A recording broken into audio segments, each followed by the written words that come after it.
Mes bien chers frères, mes bien chers amis, c'est aujourd'hui le dimanche de la sexagésime. Donc nous sommes toujours dans ce temps de préparation au carême qui commencera le mercredi des cendres. Je vous ai expliqué la dernière fois, dimanche dernier, que l'idée centrale de la Septuagésime, c'est le nouvel Adam qui vient réparer les fautes du premier Adam. Donc le premier Adam nous coupe du bon Dieu par sa désobéissance, par le péché originel. Le nouvel Adam, notre Seigneur Jésus-Christ, par sa mort sur la croix, est réétabli en quelque sorte le cordon ombilical qui avait été coupé entre Dieu et l'homme. Et pour comprendre l'esprit de l'Église pour ce dimanche de la sexagésime, comme très souvent, il faut analyser ces textes à la lumière donnée par les textes du bréviaire. Le bréviaire romain, que le prêtre dit tous les jours, pendant toute cette semaine de la sexagésime, par ces textes, surtout les textes de l'Ancien Testament, qui sont donnés pour les leçons du premier nocturne de chaque jour, eh bien ces textes justement nous aident à comprendre le pourquoi du choix de l'Église pour l'évangile et l'épître du jour, du dimanche. Et donc, si la semaine de la Septuagésime expliquait bien sûr le premier péché d'Adam et Ève, la deuxième semaine, la semaine de la Sexagésime, donc qui suit la Septuagésime, nous sommes à 60 jours de Pâques, la semaine de la Sexagésime va analyser, va expliquer, va donner les textes du livre de la Genèse qui correspondent à l'histoire de Noé, donc pour nous aider à comprendre les conséquences du péché d'Adam.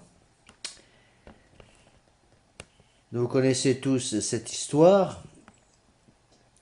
Donc Dieu, voyant que la malice des hommes était grande sur la terre, dit à Noé, « J'exterminerai l'homme que j'ai créé. Faites-moi une arche de bois résineux, et j'établirai mon alliance avec vous, et vous entrerez dans l'arche. » Et la pluie tomba alors sur la terre pendant 40 jours et 40 nuits. L'arche flottait sur les eaux qui s'élevèrent au-dessus des montagnes jusqu'à les recouvrir toutes.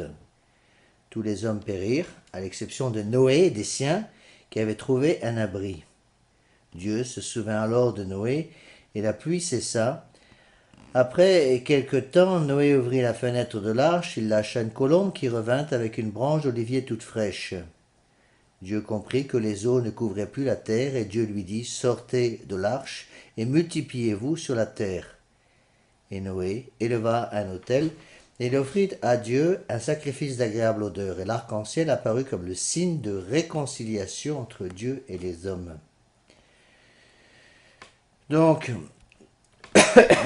l'arche qui va s'ouvrir sur le côté pour laisser passage, donner le passage à la colombe, qui va revenir avec finalement avec une branche d'olivier, une petite brindille d'olivier dans son bec, représente évidemment, l'arche elle-même représente l'Église catholique, le bois de l'arche va représenter la croix de notre Seigneur Jésus-Christ, et l'arche qui est ouverte sur le côté pour laisser le passage à la colombe représente le cœur sacré de notre Seigneur Jésus-Christ. Comme le cœur de notre Seigneur est ouvert sur le côté, de la même façon, l'arche qui représente notre Seigneur est ouverte sur le côté pour laisser passage à la colombe, exactement comme au moment de la création d'Adam, Dieu va ouvrir le côté d'Adam pour donner naissance à la première femme, Ève.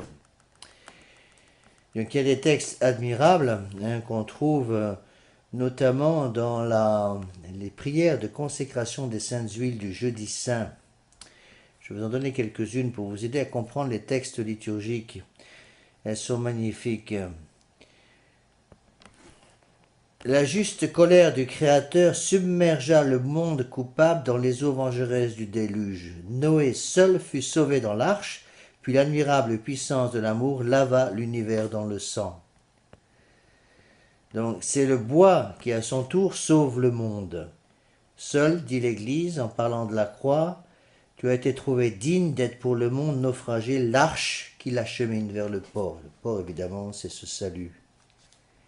D'autres prières splendides. Ô Dieu, qui en lavant dans les eaux les crimes du monde coupable fit voir dans les ondes mêmes du déluge une image de la régénération où l'opération mystérieuse et sanctifiante d'un seul et même élément devait marquer la fin des vices et le commencement des vertus, jetez les yeux sur la face de votre Église et multipliez en elle vos interventions régénératrices en ouvrant par toute la terre la fontaine baptismale qui doit renouveler les nations.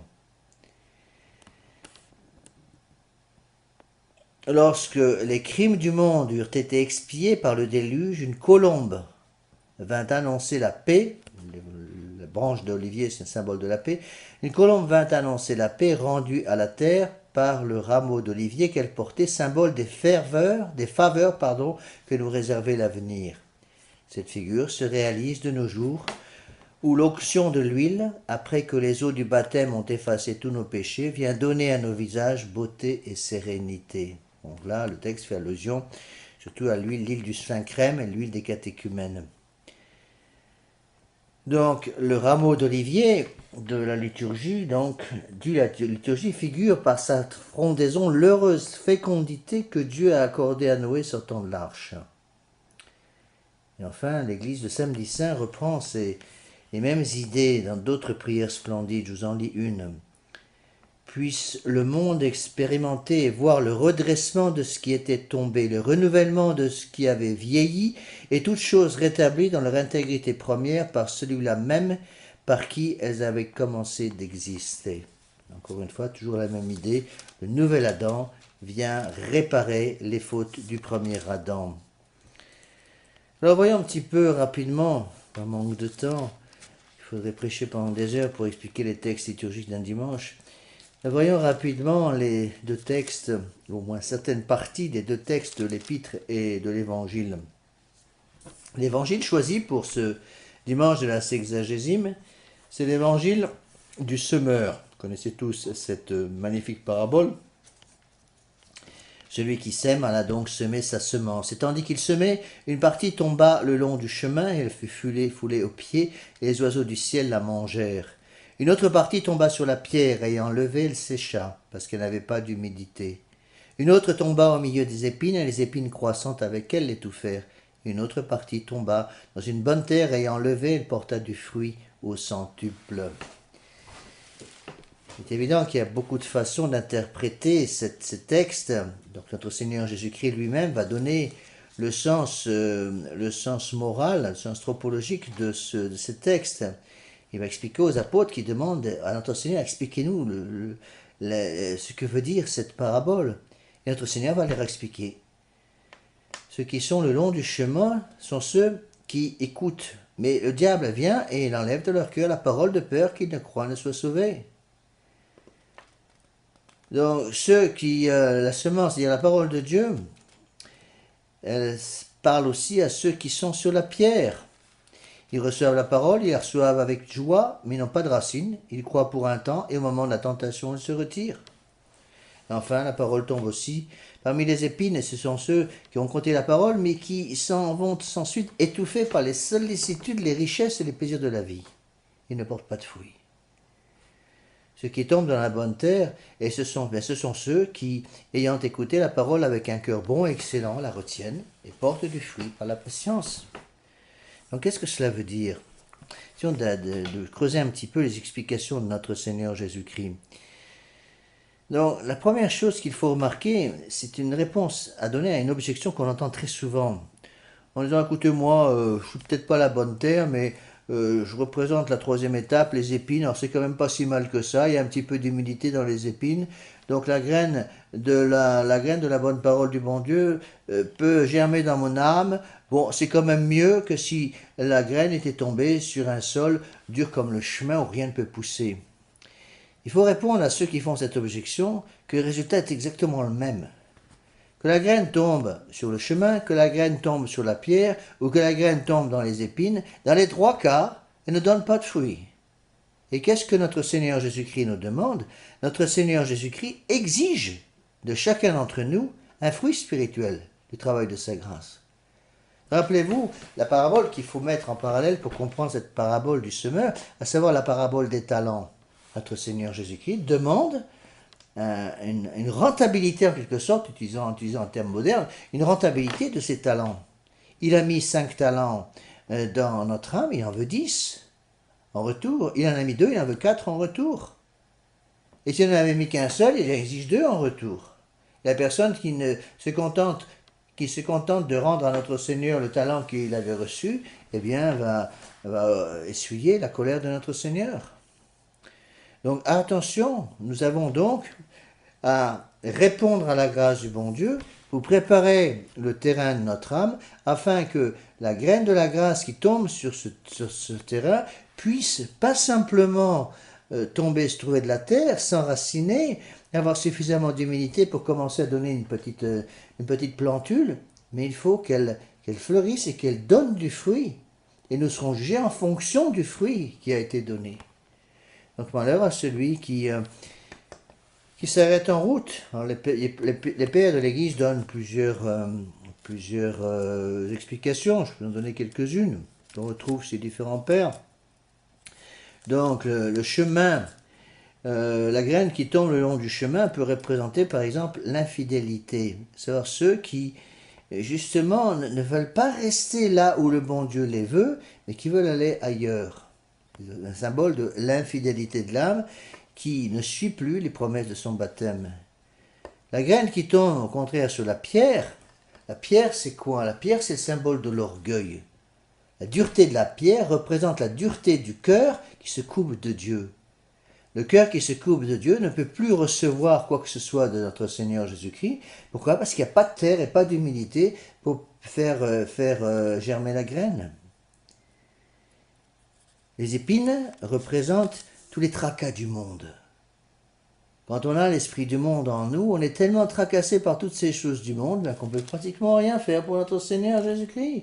Parce que les épines empêchent le déploiement de cette graine qui voudrait se développer, donner une belle herbe qui donne des belles fleurs et ensuite du fruit. Rien ne se développe à cause de l'esprit du monde. Les pères ainsi nous font comprendre très nettement que celui qui garde en son cœur l'esprit du monde, l'amour des choses du monde, l'amour des 3 concupiscences, concupiscence des yeux, concupiscence de la chair, concupiscence de l'orgueil, ne peut produire de fruit.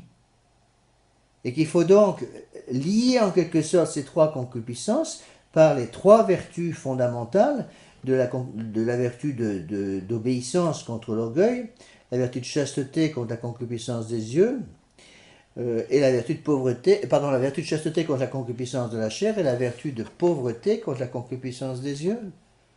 Donc celui qui ne veut pas suivre dans sa vie de tous les jours l'esprit de pauvreté, l'esprit de chasteté, l'esprit d'obéissance, eh bien ne peut pas lutter contre les concupiscences, et donc la graine plantée par le bon Dieu ne va pas pouvoir se développer parce que ces 3 concupiscences vont être comme des épines qui vont piquer l'âme de tous les côtés, et l'âme ne peut pas se défendre et donc donner du fruit, le fruit que le bon Dieu avait prévu qu'elle donnât.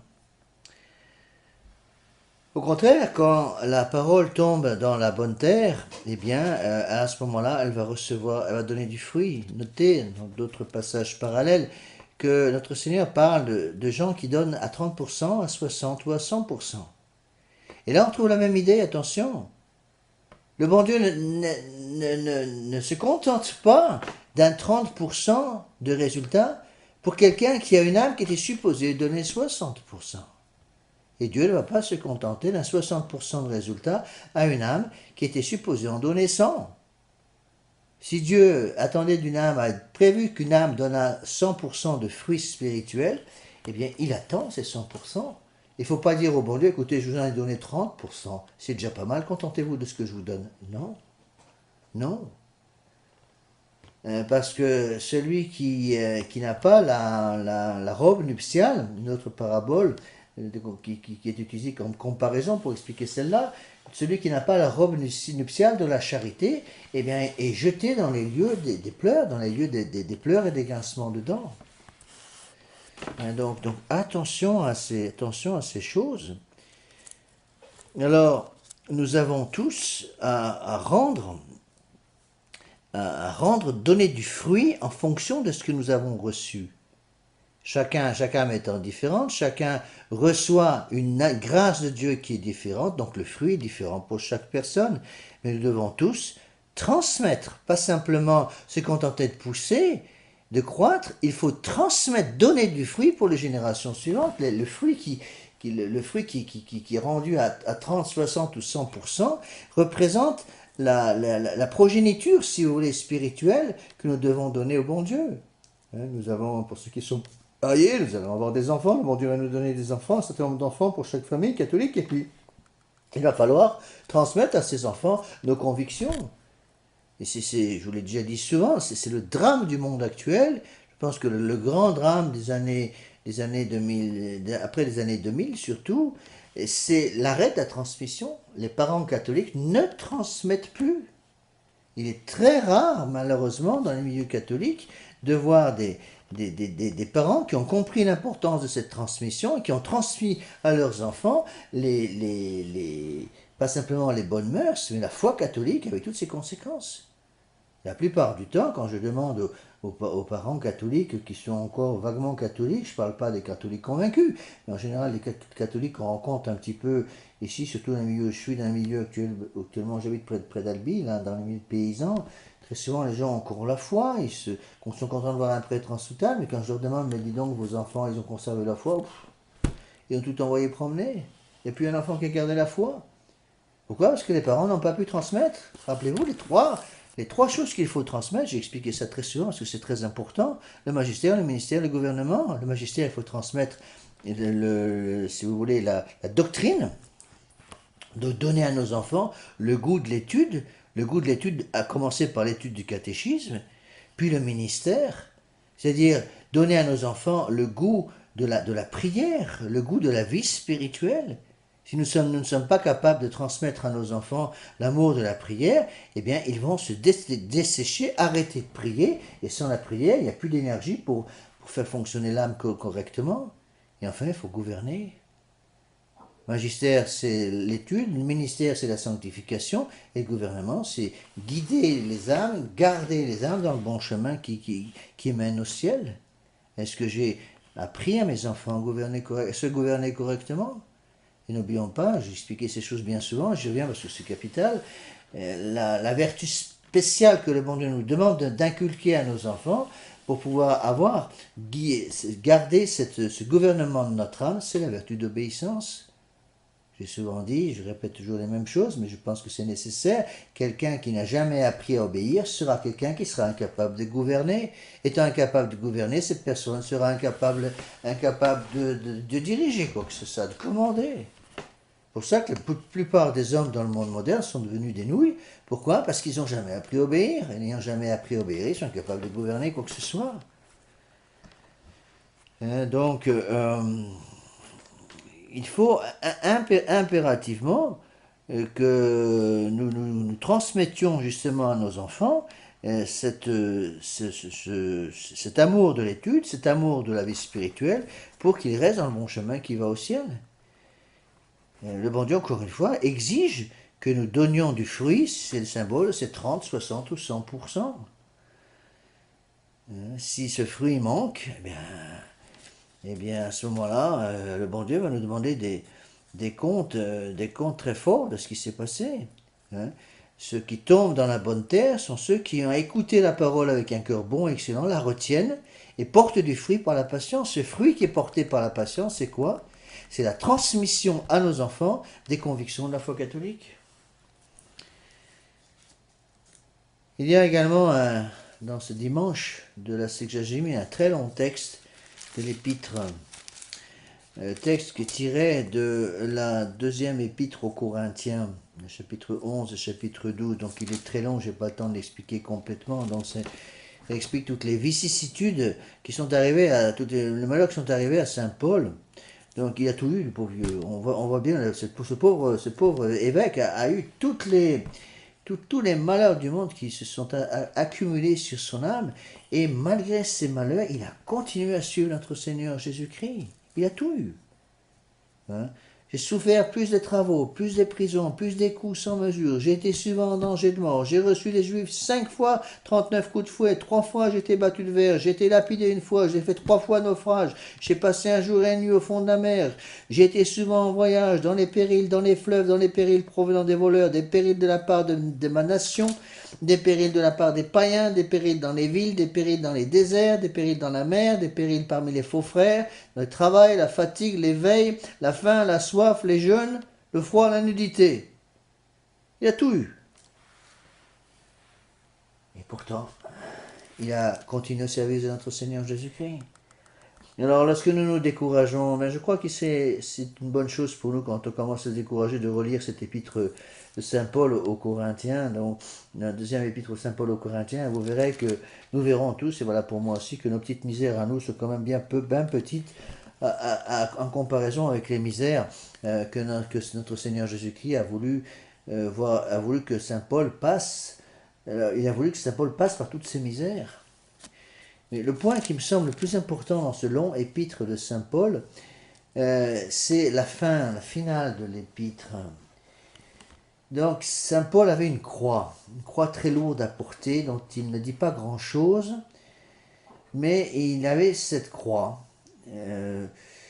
Il dit, de peur que la grandeur de toutes ces révélations qu'il avait reçues du bon Dieu, des grâces extraordinaires, il avait littéralement vu le ciel, si vous voulez, de l'intérieur, toutes la grandeur de peur que la grandeur de ces révélations ne l'enorgueillisse, il lui a été donné un aiguillon dans sa chair, un ange de Satan pour me souffleter, dit-il. Quel est cet aiguillon dans sa chair? Vraisemblablement une très forte tentation contre la pureté récurrente qui revenait tout le temps. C'est pourquoi 3 fois j'ai prié le Seigneur de l'éloigner de moi, et il m'a dit, ma grâce vous suffit, car la force s'accomplit dans la faiblesse. Je me glorifierai donc volontiers de mes faiblesses, afin que la force de Christ habite en moi. Le grand Saint Paul, un des plus grands saints de l'histoire de l'Église, le cofondateur de l'Église avec Saint Pierre, qui demande au bon Dieu, s'il vous plaît mon Dieu, délivrez-moi de cette tentation que j'ai. Et qu'est-ce que répond notre Seigneur Jésus-Christ? Ma grâce vous suffit. La grâce que je vous donne est suffisante pour vous aider à lutter contre ces tentations. Alors si Saint Paul n'a pas pu obtenir ce qu'il voulait, qu'en est-il de nous, mes bien chers frères? Qu'en est-il de moi? Nous sommes beaucoup moins exigeants parfois que Saint Paul. On demande des choses peut-être plus simples. Seigneur, Seigneur, délivrez-moi de cette tentation, délivrez-moi de ce problème, délivrez-moi de cette croix. Ma grâce vous suffit. Si le grand Saint Paul n'a pas pu obtenir du bon Dieu ce qu'il voulait, parce que ce qu'il voulait ne correspondait pas à ce que le bon Dieu voulait pour lui, eh bien, ne soyons pas étonnés, bien chers frères, si vous et moi, il nous faut passer par des croix assez importantes parfois. Le bon Dieu pourrait répondre à toutes nos prières, mais il demande un moyen de sanctification très précis pour nous, et dans certains cas, il doit répondre non. On oublie toujours ces choses-là. Ah mais j'ai pris, j'ai fait des neuvaines et j'ai demandé des tas de choses au bon Dieu et j'ai pas eu de réponse. Mais bien sûr que vous avez une réponse, mais vous l'avez mal entendu la réponse. C'était quoi la réponse, mon père? La réponse était non. Voilà la réponse. Ah mais je veux qu'il réponde oui. Mais dites donc, qui êtes-vous pour exiger que le bon Dieu vous donne telle ou telle réponse? On demande quelque chose au bon Dieu et on dit au bon Dieu, que votre volonté soit faite. Quand on dit au bon Dieu, que votre volonté soit faite, ça veut bien dire que on autorise en quelque sorte le double bon Dieu à nous dire non. Alors, mes bien chers frères, demandons l'aide de Saint Paul, demandons l'aide de ces grands saints du début de l'histoire de l'Église, qui ont fondé l'Église, et demandons l'aide d'une autre très grande sainte, la plus grande sainte de l'Église après notre Seigneur, notre Sainte Vierge Marie, qui ne s'est jamais découragée. Supplions-la, demandons-lui avec humilité qu'elle nous obtienne ces grâces de lumière, ces grâces de persévérance, qu'elle nous aide à lutter contre l'infidélité, lutter contre l'orgueil, lutter contre l'esprit du monde, pour que nous puissions donner, quand le bon Dieu veut du 30%, que nous donnions du 30%, s'il veut du 60%, du 60%, s'il veut du 100%, que nous donnions du 100%, sans poser trop de questions, bon Dieu. La très sainte Vierge Marie a accepté toutes ces croix. Quand le vierge Siméon lui a dit, alors qu'elle venait avec toute heureuse pour présenter son enfant au temple, et que le vierge Siméon lui a dit, un glaive de douleur va vous transpercer l'âme, elle a accepté. Elle n'a peut-être pas tout compris, elle n'a vraisemblablement pas tout compris, elle gardait toutes ces choses pour les méditer dans son cœur, dit l'évangile selon saint Luc. Mais elle a accepté. Alors nous aussi, mes bien chers frères, acceptons toutes ces croix. Demandons les forces, les grâces dont nous avons besoin pour continuer de porter nos croix avec l'aide de la très sainte Vierge Marie. Au nom du Père et du Fils et du Saint-Esprit, ainsi